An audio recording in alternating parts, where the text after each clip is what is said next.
X-rays plays important role in clinical diagnosis and radiological evaluation. In standard X-ray series, there is 3 views: AP view, lateral view and oblique view. This video includes difference between normal and abnormal X-ray of cervical and lumbar spine and knee joint. Normal knee joint X-ray. Take a look at main anatomical landmarks on standard knee X-ray, that is femur, patellar articular surface, medial or lateral femoral condyle, tibial tuberosity, tibia and fibula, intercondylar notch. The articular surface is made by two bones. Upper one is femur and the lower one is tibia. Medially, there is medial femoral condyle which articulate with medial tibial plateau, and laterally lateral femoral condyle which articulates with lateral tibial plateau. In normal knee joint X-ray, first look for the normal anatomical structure, then check for the tibiofemoral alignment, look for the tibial plateau, intercondylar eminence, patellar tendon disruption or any fracture or crack line. If all these things are normal, then knee joint X-ray is considered as normal. X-ray of osteoarthritis knee joint. Medial tibiofemoral and patellofemoral joint space narrowing as well as subchondral new bone formation is seen in osteoarthritis. Lateral subluxation of tibia occurs and osteophyte formation is most prominent medially. Lateral joint space narrowing can also occur but not as prominently as the medial narrowing. Cartilage is lost and subchondral bone formation and marked osteophyte formation also occurs. Kellgren and Lawrence system is a common method of classifying the severity of osteoarthritis using 5 grades. Grade 0 is none. In grade 0, there is definite absence of X-ray changes in osteoarthritis. Grade 1 is doubtful. In grade 1, there is doubtful joint space narrowing and possible osteophyte lipping. Grade 2 is minimal. In grade 2, there is definite osteophyte and possible joint space narrowing. Grade 3 is moderate. In grade 3, there is moderate multiple osteophyte and definite narrowing of joint space, and some sclerosis and possible deformity of bone ends are seen. Grade 4 is severe. In grade 4, there is large osteophytes, marked narrowing of joint space, and severe sclerosis and definite deformity of bone ends are seen. X-ray of total knee replacement. Main thing to see in this X-ray is implant position.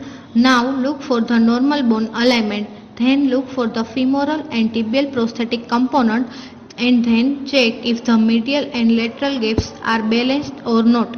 Look for the main bones and articular surface. X-ray of patellar fracture. Patellar fracture is clearly viewed in anterior, posterior and lateral view. Fracture displacement is seen in AP and lateral view. Fracture is operated using tension band wire, clearly seen in X-ray. Tibiofemoral joint space is normal. X-ray of normal cervical spine. Step 1.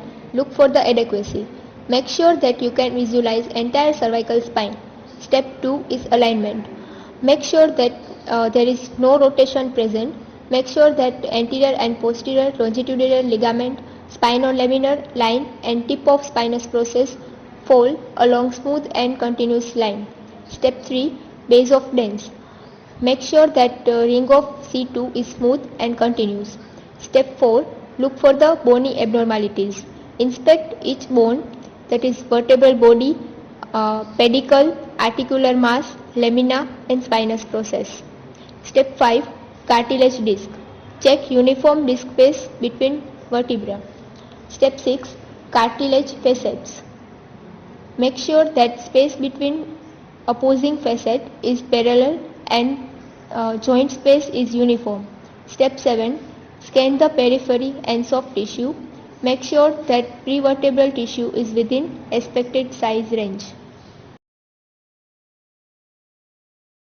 X-ray of cervical spondylitis. Reduction of the joint space compared to the other intervertebral joint space is the main hallmark of cervical spondylitis. Second feature of cervical spondylitis is osteophyte formation at vertebral bodies anterior and posterior. Osteophytes in posteriorly will compress the nerve roots and give rise to radiating pain. Radiological features of cervical spondylitis are loss of curvature, reduced disc space, and osteophyte formation at vertebral body margins. X-ray of normal lumbar spine. Look for the 5 lumbar vertebra, SI joint, pelvis alignment, quality of bone in anterior view, and flat back deformity in lateral view. If there is no scoliosis, no kyphosis, no angular collapse, no rotation, and pedicle shadow intact, then X-ray of lumbar spine is normal.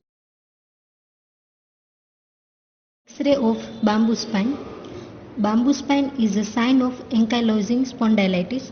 Bamboo-like spine clearly seen on anterior-posterior view. Complete fusion of vertebra can be seen resembling a bamboo-like appearance. X-ray of fused lumbar spine. This is X-ray of lateral view of lumbar region.